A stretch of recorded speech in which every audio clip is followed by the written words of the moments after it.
Welcome back, everyone. It's now my pleasure to introduce the last speaker of the morning block, Dr. Murdoch Leeies. Right after Dr. Leeies' presentation, we will invite you to join the conversation as he will have some questions for you in order to receive feedback on his research strategy. Dr. Murdoch Leeies is an organ donation, critical care medicine, and emergency medicine specialist physician based in Manitoba. Trained as a clinical investigator, he serves as the Director of Research for the Department of Emergency Medicine at the University of Manitoba. He is the Director of Equity, Diversity, and Inclusion for the Canadian Critical Care Society and the Chair of the 2S LGBTQIA+ community for the Canadian Association of Emergency Medicine. Dr. Leeies leads a collaborative program of research with a focus on promoting health equity in organ and tissue donation and transplantation. This intersectional research program pairs with his clinical work as an organ donation specialist physician with the Transplant Manitoba Gift of Life program. I'd like to welcome you, Murdoch, and thanks for joining us today. Thank you so much. Thanks everybody for having me. Sorry, I was having a bit of an issue sharing my slides here. All right. So we're gonna sort of change tacks a little bit from our previous speakers, and I'm going to talk to you today about organ and tissue donation and transplantation and a research program that I'm working on. And so this is the 2S LGBTQIA+ Gift of Life Advisory Team for Equity, Diversity, and Inclusion in Organ and Tissue Donation and Transplantation. I'd like to start with a land acknowledgement. I'm speaking to you from Manitoba, and the University of Manitoba campuses are located on the original lands of the Anishinaabe, Cree, Oji-Cree, Dakota, and Dene peoples, and on the homeland of the Métis Nation. We respect the treaties that were made on these territories and acknowledge the harms and mistakes of the past and the present. And we dedicate ourselves to move forward in partnership with Indigenous communities in a spirit of reconciliation and collaboration. So just to introduce myself, this is a little slide from the CDTRP website. I work clinically as an organ donation specialist physician with the Transplant Manitoba Gift of Life program. My background is in emergency medicine and critical care medicine. And I'm also a researcher with a background in clinical epidemiology. Through my clinical work, I realized that our health system structurally and systematically supports practices that are racist, homophobic, transphobic, and HIV stigmatizing. And these issues also intersect with differences in access to health services based on geography, socioeconomic status, as well as levels of education and health literacy. And this is the quote from the website, but it's true. I believe that every Canadian and every person has the same fundamental right to receive an equal benefit from our health system that helps them achieve their maximum potential for health and wellness. And we deserve to be treated equally and equitably. So just a little bit of background, and this is not the focus of today's talk, but to set the stage, 2S LGBTQIA+ inequities in the organ and tissue donation and transplantation system are sort of an emerging area. You may be more familiar with some of these inequities in the blood donation system. And organ donation is a little bit more niche, a little bit of a smaller population. And so this is an area that is evolving. This slide highlights some of the existing inequities and issues that we've identified with some very preliminary work and just our own clinical experiences. And some of those include a differential process for the classification and distribution of donated organs, particularly for gay, bisexual, and other men who have sex with men, as well as people with HIV or partners of people with HIV. There are inequities based in transparent processes and informed consent in our system, specifically around the fact that gay organs can be treated in a different way under an exceptional distribution process. There are issues with informed consent regarding the physical exam, and issues with how unused organs are communicated back to the families, for example, of deceased donors. There are also process issues in the living donation system with potential unplanned collateral damage or outing of potential donors. And there are a number of unanswered questions. We don't know if there are differential processes in the listing of transplant recipients. And we do know that gender is a concept that's under-recognized, and we have a limited ability in the health system to document and communicate gender versus sex.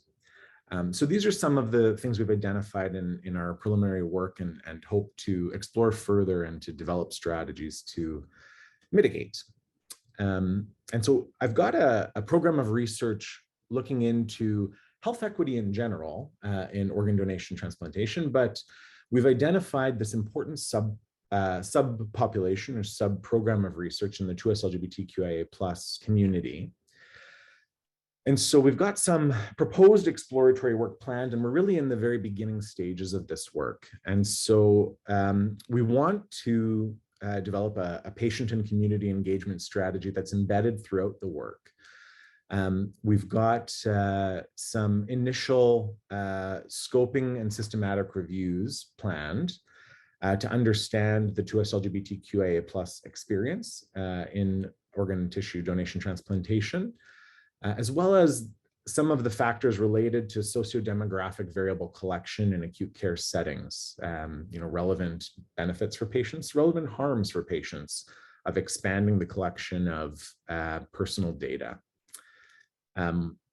We've also planned a Canadian environmental data scan that's underway to understand what variables we collect as part of the health system across the different organ and tissue donation and transplantation programs across Canada.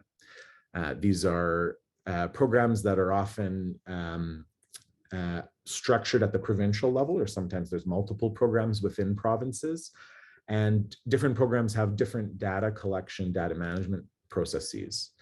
And so we want to understand, what socio-demographic variables are being collected. We also have a plan locally, where I'm based in Manitoba, to examine our deceased donation patients to better understand what inequities exist in that system through a retrospective observational study. And then this is going to also lead to some survey work where we survey different populations of healthcare providers, of transplant recipients, of organ donors, or the families or substitute decision makers for deceased organ donors. So getting into the meat of the talk, this is a talk that's going to focus on our proposed patient and community engagement plan that's just getting underway. And so one of the things we're going to start with here is talking about our vision for patient and community engagement. And so what does that look like in this research program? And our hope is that we're going to develop a patient advisory team, and we see this as a team that is going to be engaged as research partners throughout all phases of the research program for any given individual project that fits within. And this will range from the planning, conception phase of research through the design of the research studies, right through analysis and interpretation, and importantly through the dissemination of results to ensure that our findings are communicated back to the communities that they're intended to serve. We anticipate that this advisory team will be engaged in a research priority setting and will be active consultants on research design, including, but not limited to, the research questions, the study design, the consent methods that we use, the use of socio-demographic variables such as sexual orientation or gender. We will have engagement in the selection of patient and community-centered outcomes. and the interpretation of our research findings.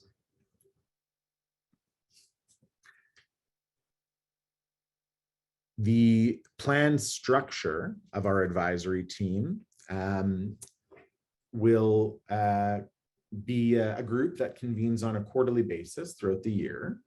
The team is going to develop a member-approved and member-developed terms of reference with agreed upon communication processes and reporting mechanisms.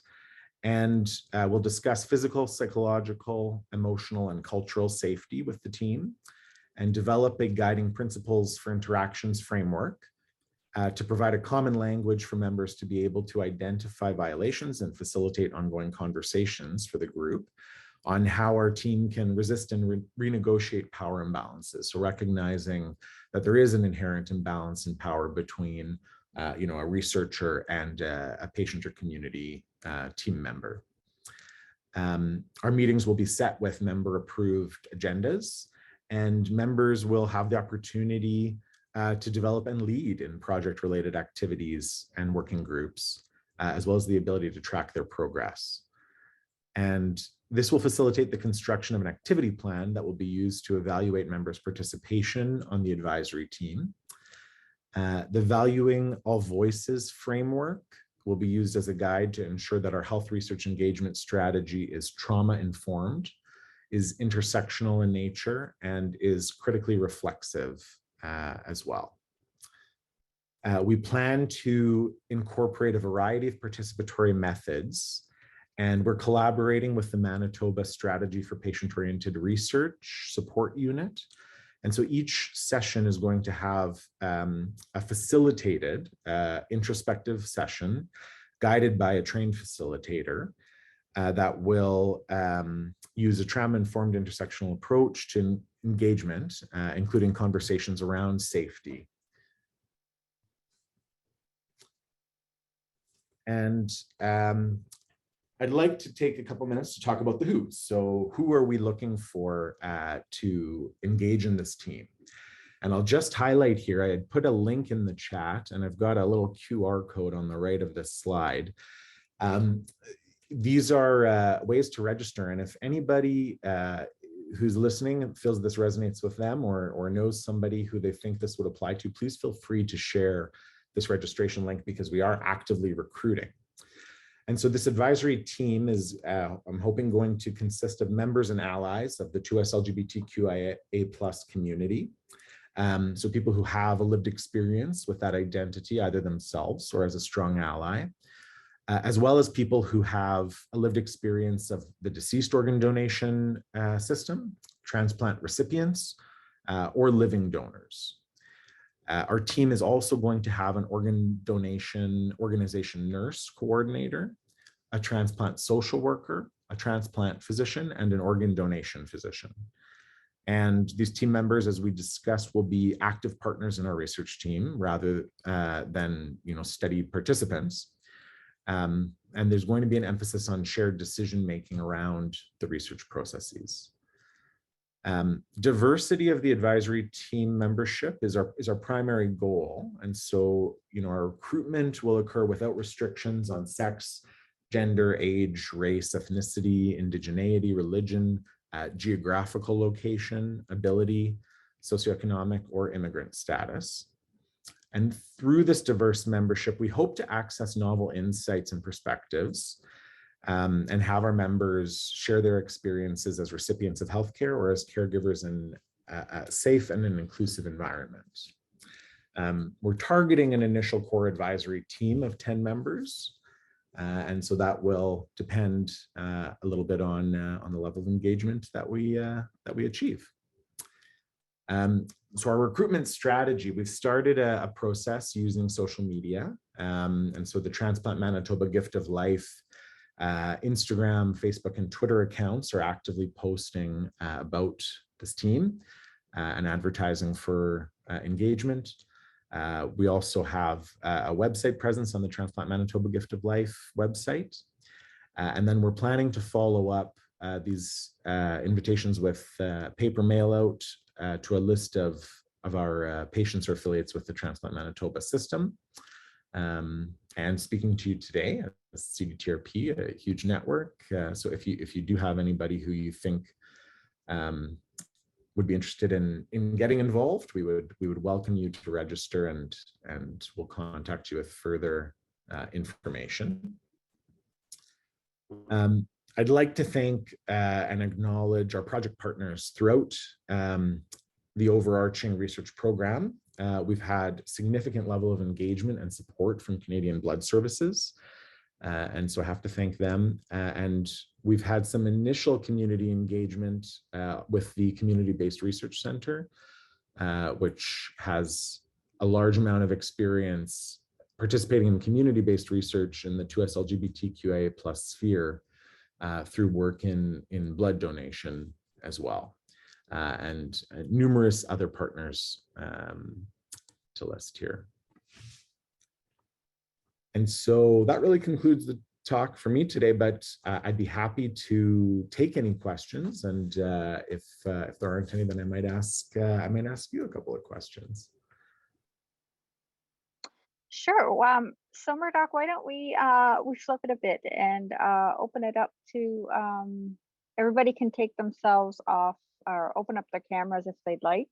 And why don't we have a time for discussion? We'll switch it up a bit and have you ask questions and see what kind of input we can get from everybody in the crowd. Sure. And if you want, I can monitor the hands up for you. Thank you. So, I mean, I understand we've got quite a diverse audience today. So we're going to have lots of different perspectives, people in the health system, people who are patients or public community members. So some of the questions that I have are, if people have other experience in patient engagement, we're considering what the ideal scope of this patient advisory team is. I think there are some advantages to staying small and local in Manitoba. But at the same time, this is a group that's going to potentially be small in numbers. And so we're also, open to engaging people more broadly and across Canada. And with our facility now with Zoom and web-based platforms, this is, a much more realistic potential approach. So I don't know if anybody has any opinions about that in their own experience with previous patient engagement. So you're wanting some ideas on how to engage? Is that sort of what you're looking for? On scope of engagement. Initially we framed this engagement team as likely going to be, Manitobans locally affiliated with our individual Transplant Manitoba program. But, just considering that we might not have a ton of people with both 2S-LGBTQIA+ experience and organ donation transplantation experience, we may seek more broad engagement across Canada. Okay, does anybody have any ideas about broad engagement? I don't know. Marie-Chantal, if you want to start weighing in, I'm going to pick on you to start the conversation. Sorry. Thank you, Murdoch, for your very interesting presentation. And I think it's really topical because that's something that we haven't addressed in the transplant world. We thought that since we were accepting the organs from male who have sex with other male as the opposite of blood, where it was prevented. So it was you raise awareness of how we have some, there could be stigma and we don't address this issue. So I think maybe a broad engagement would be nationally. I'm sure it will be certainly very interesting to have the different perspective and maybe it could be also different from urban cities and rural, because I think I could make the assumption that in the urban cities, they are more organized, they have a community and it's harder but yeah, I think that's very interesting. And I would suggest to go for a national patient engagement so looking forward to hear your results. I see that Patricia and Mary have questions. Thank you so much, Marie Chantal. Yeah, let's go to Murray first. Yeah, I would think you might want to, although I certainly agree that a broad group of people ultimately might be the answer, but I would suggest, just from experience, that you might start with 4 core people that are in your geographic area that maybe have broad experiences, and then with those 4 people, determine how you might want to add on to it. Just a suggestion. Thank you. Thank you. I think that makes sense.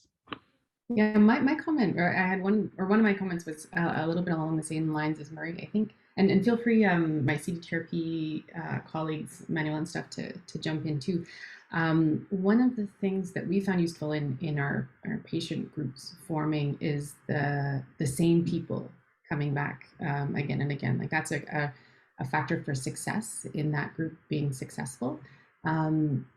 With, of course, I mean, we're a national, CDTRP is a national network, so I love the idea of a national initiative, and that could be really useful too for integrate, like, you know, actually making change across the country. Having a national scope could be really useful from that regard. But if you have the same group of people kind of at the beginning and maybe a smaller group at first to really form the, like, for people to get to know each other and get the group dynamics working well, and then maybe expand from there.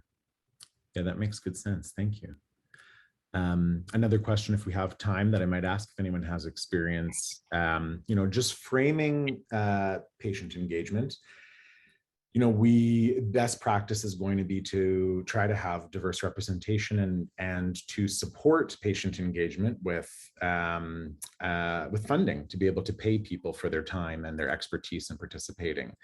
And so when I'm considering where this best fits, whether it's within a research portfolio, which in a way is more of a temporary structure, versus trying to integrate this better into our clinical health delivery service system. And I've noticed in Manitoba, at least, many of our clinical health delivery service system patient engagement groups are still a little bit behind, I think, the best practices for patient engagement, where they're volunteer-based, which leads us to, you know, a very select sociodemographic group who's got the time and the resources to be able to volunteer, who, you know, may not represent the more vulnerable patients. But at the same time, you know, these clinical service delivery organizations haven't seemed to prioritize authentic patient engagement, you know, with the resources. And we wonder if anybody has any experience in successfully, you know, integrating. Maybe we start in the research sphere and then integrate this, if it's successful, into the clinical services model. I see Murray has his hand up again. Do you have anything to add to this part of the conversation? Yes, I do. I think in addition to getting your 4 local group put in place, and it does play directly to the funding aspect as well, then if you could get either Stephanie, Patricia, or Manuel to be an adjunct member, not that they don't have enough to do yet, but I mean an adjunct member as you're sort of starting to grow it out and think about that question of funding and of, you know, various people that maybe in other parts of Canada could be of assistance. I think that's one thing you want to think about. Thank you. Thanks, Murray. Marie Chantal, you had your hand up as well. Yeah, well, we have the same problem here. You know, we can fund, we can pay or patient when they are involved, or patient partner when they are involved in a research project, but when they are involved in clinical care to help us we cannot pay. It's only on a volunteer basis. And I think we should change the system because it's unfair for patients. We have 2 different treatment for patient partners in clinical care. So, and And yeah, so just I share your concern about this, and I think it's a problem. Great. Mhm. It may be a good point for advocacy then. For Yeah, our I group think so. part of CDTRP. Yeah, Yeah. good point. Sandra, you have your hand up. Yeah, unfortunately, I missed the question, but I understand that you're looking to get people to help out with research in a certain area of equity, was it? Yeah, this is going to be a 2S LGBTQIA plus That's what I thought. patient Okay. advisory team. And so we're Okay. looking for people who have shared experience of a 2S LGBTQIA plus identity, whether that's personal, identifying as a part of that population or a strong ally, Mhm. as well as people who have experience in the organ donation transplantation system. Yeah, that's what I thought. So I just wanted to catch up. So Canadian Blood Services did a lot of work on this, as you know, right?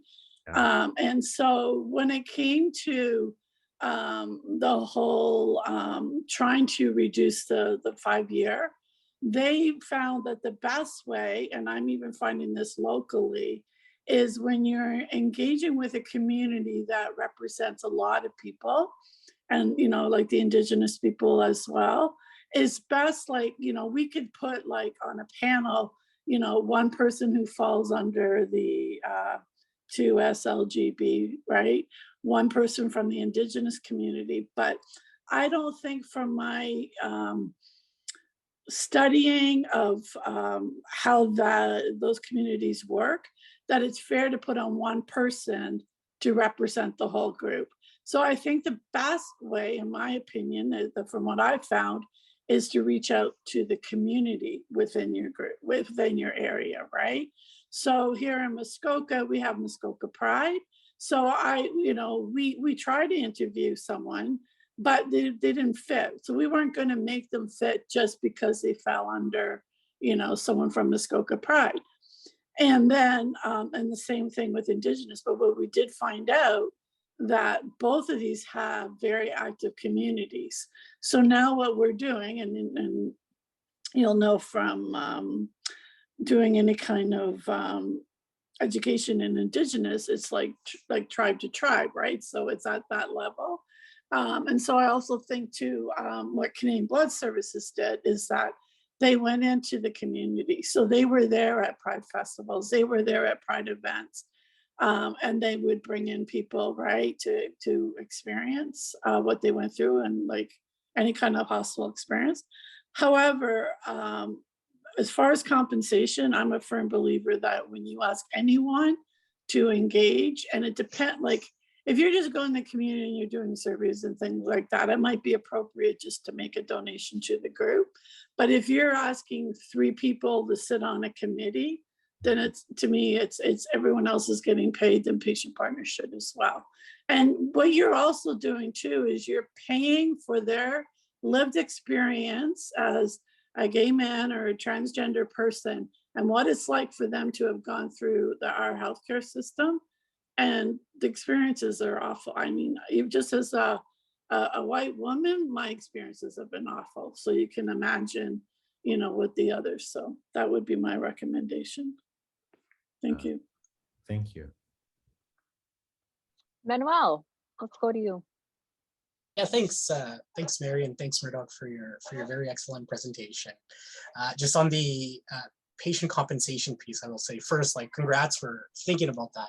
I think that's something that's still taken for granted. It's not something that's always top of mind for investigators and researchers.